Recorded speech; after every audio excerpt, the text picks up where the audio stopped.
نحمده ونصلي ونسلم على رسوله الكريم اما بعد اعوذ باللہ من الشیطان الرجیم بسم اللہ الرحمن الرحیم انا انزلناه فی لیلۃ القدر وما ادراک ما لیلۃ القدر صدق اللہ العظیم اللہم صلی علی سیدنا و مولانا محمد معدن الجود والکرم وآلہ وصحبہ وبارک وسلم الصلاة والسلام علیک یا سیدی یا رسول اللہ وعلی آلک واصحابک یا حبیب اللہ۔ حمد و صلاۃ کے بعد اللہ تعالیٰ نے قرآن مجید میں ارشاد فرمایا کہ انا انزلناہ فی لیلۃ القدر، فرمایا بے شک ہم نے اس قرآن پاک کو لیلۃ القدر میں نازل کیا ہے، قدر والی رات میں نازل کیا۔ وما ادراک ما لیلۃ القدر، قرآن مجید کے انداز پر غور فرمائیں، فرمایا تم کیا جانتے ہو کہ لیلۃ القدر کیا ہے، تمہیں کیا خبر ہو کہ لیلۃ القدر کیا ہے۔ اس کی اہمیت دیکھیے، میں کہا کرتا ہوں کہ صرف اس ایک فکرے کو دیکھ لیا جائے، وما ادراک ما لیلۃ القدر، اور تم کچھ جانتے ہو کہ لیلۃ القدر کیا ہے، تمہیں کیا خبر کہ لیلۃ القدر کیا ہے۔ لیلۃ القدر 1000 مہینے سے بہتر ہے۔ ان آیات کو دیکھیں اور ساتھ نبی پاک صلی اللہ علیہ وسلم کا وہ فرمان دیکھیں جس میں حضور علیہ السلام نے فرمایا تمہارے پاس ایک مہینہ آ رہا ہے رمضان کا، اس میں ایک رات ہے جو 1000 مہینے سے بہتر ہے، اور یہ لفظ کتنے جھنجھوڑنے والے ہیں۔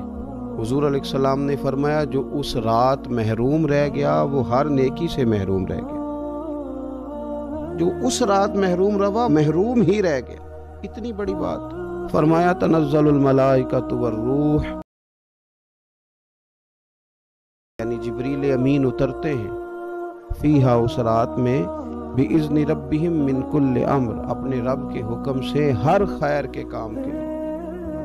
سلام، یہ رات سلامتی والی ہے، ہی حتی مطلع الفجر، یہاں تک کہ فجر طلوع ہو جائے۔ سرے شام سے لے کر مغرب سے لے کر فجر تک یہ رات سلامتی والی۔ اس کو لیلۃ القدر اس لیے کہا جاتا ہے، ہمارے مفسرین فرماتے ہیں کہ اس دن قدر والی کتاب قرآن پاک قدر والے محبوب پہ نازل ہوئی اور قدر والی امت کی طرف بھیجی گئی۔ نبی پاک صلی اللہ تعالیٰ علیہ وسلم نے جب پرانی امتوں کی عمریں دیکھی، نہ کسی کی 1000 سال ہوئی، کسی کی اس سے زیادہ ہوئی، تو اللہ کے محبوب علیہ السلام کے دل مبارک میں یہ خیال آیا کہ میری امت کی عمریں تو بڑی تھوڑی ہوں گی، تو کیسے اتنی لمبی نیکیاں کر سکیں گے؟ تو اللہ تعالیٰ نے پھر لیلۃ القدر عطا فرمائی۔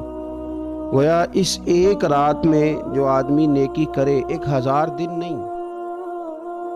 کتنا لوگوں کو شوق ہے کہ کوئی ایسا جیک لگے، یکدم میری ساری چیزیں بڑھ جائیں، اس پر بھی تو ذرا غور کریں نا۔ یہ ایک رات 1000 دن سے نہیں، 1000 مہینے سے افضل ہے۔ 1000 یکدم آپ کی نیکیوں کی عمر 1000 ماہ تک چلی جاتی ہے۔ کتنی بڑی فضیلت کی بات ہے۔ میرے رسول کریم صلی اللہ تعالیٰ علیہ وآلہ وسلم خاص توجہ دلاتے اس رات کے حوالے سے، خاص ہے۔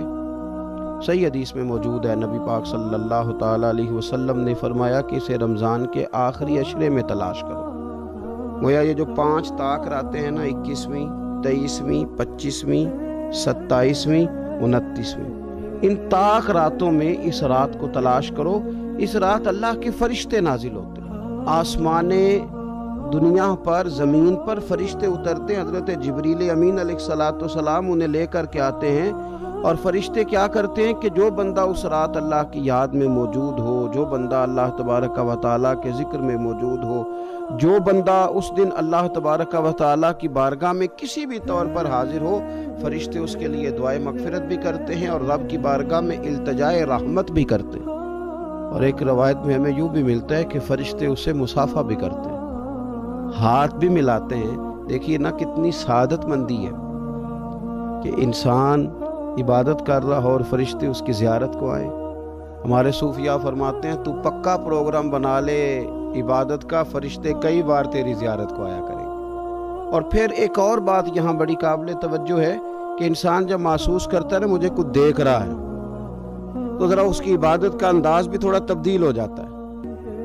تو اگر یہ ذہن ہو ہمارا کہ ہمیں فرشتے دیکھ رہے ہیں اور وہ والی مخلوق دیکھ رہی ہے جو ہماری ڈائری ڈائریکٹ لے جا کے ہمارے رب کی بارگاہ میں پیش کرے، تو پھر کچھ زیادہ ہی توجہ مسلمان کی ہونی چاہیے، زیادہ ہی انہماک ہونا چاہیے، وہ کھو جائے۔ ٹھیک ہے، ہم کمزور بھی ہیں، ہمارے اندر کچھ پریشانیاں بھی ہیں، ہماری بیماریاں بھی ہیں، ہم لاغر بھی ہیں، ضعف بھی آ جاتا ہے، تھکاوٹ بھی ہمیں آ لیتی ہے، لیکن لمبی تو بات ہی کوئی نہیں، 5 تو طاق راتیں۔ حضرت سیدہ عائشہ صدیقہ رضی اللہ تعالیٰ عنہ ارشاد فرماتی ہیں کہ جب رمضان کا آخری عشرہ شروع ہوتا تھا نا تو نبی پاک اپنی کمر کس لیتے تھے عبادت کے لیے، خود بھی رات کو اٹھتے تھے، ہمیں بھی جگاتے تھے، کیونکہ سونے کے دن تو نہیں، یہ تو جاگنے کے دن ہیں۔ ساون کی کالی راتوں میں وہ راتوں کو اٹھ اٹھ روتے ہیں جب خلقت ساری سوتی ہے، یہ رب کے بندوں کی شان ہے۔ اور ویسے بھی درویش کہتے ہیں کہ رات پوے تے بے درداں نو نیند پیاری آوے، درد منداں نو تے یاد سجن دی سوتیاں بھی آن جگاوے۔ تو یہ وقت ہے خاص، اس خاص وقت اس بات کی طرف ضرور توجہ کرنی چاہیے۔ اور یہ جو کہا گیا نا کہ فرشتے نازل ہوتے ہیں بِإِذْنِ رَبِّهِمْ مِنْ كُلِّ امر، اللہ کے حکم سے آتے ہیں اور ہر کام کے لیے، ہر امر خیر کے لیے آتے ہیں۔ اس میں بھی ہمارے مفسرین نے لکھا ہے کہ وہ تمہارے لیے پورے سال کا فیصلہ کریں گے کہ تمہیں کیا دیا جائے گا، تم کیا حاصل کرو گے اللہ تبارک و تعالیٰ کی بارگاہ سے۔ تو اس کا معنی یہ ہوا کہ پھر تو یہ لینے کی رات ہے، ایسا نہ ہو کہ فرشتے آئے ہوں رب کی بارگاہ سے یہ پیغام کرم ہو کہ دینا ہے اور لینے والے سو رہے ہوں، وہ آرام میں ہوں۔ تو یاد رکھیں خیرات اسی کے پیالے میں آتی ہے جس کا پیالہ سیدھا ہوتا ہے، اور اگر پیالہ ہی سیدھا نہ ہو تو خیرات پھر پیالے میں نہیں آیا کرتی۔ تو پھر اس کو جو کہا گیا نا کہ یہ سلامتی والی ہے، تو اس میں ایک اور بات بھی ہمارے پھر مفسرین نے لکھی ہے کہ اس رات شیطان تو ویسے ہی قید ہے، اس رات بندے کا نفس بھی نہیں اسے تنگ کرتا۔ یہ طاق راتیں اتنی حسین ہے کہ تھوڑی سی بندہ ہمت کرے تو اللہ عبادت کے لیے اس کے دل کو قرار عطا کر دیتا ہے، اسے سکون ملتا ہے، طبیعت ٹھنڈی ہو جاتی ہے اور وہ بڑے ذوق کے ساتھ اللہ کی عبادت کرتا ہے۔ خوب بیداری کا مظاہرہ کریں طاق راتوں میں۔ میں نے رمضان سے پہلے مشورہ دیا تھا کپڑے وقت پہ خرید لو عید کے، اور وقت پہ سلا لو اور وقت پہ چیزیں لے لو۔ یہ جو خاص دن ہیں عبادت کے، یہ لوگوں کے بازاروں میں گزر جاتے ہیں۔ یہ زیادہ تر وقت ہمارا خریداری میں اور شاپنگ میں اور ایسے مہمل کاموں میں صرف ہو جاتا ہے کہ جن کی وجہ سے یہ خاص چیزیں جو ہمیں میسر آنی تھی ان سے ہم کئی دفعہ رہ جاتے ہیں۔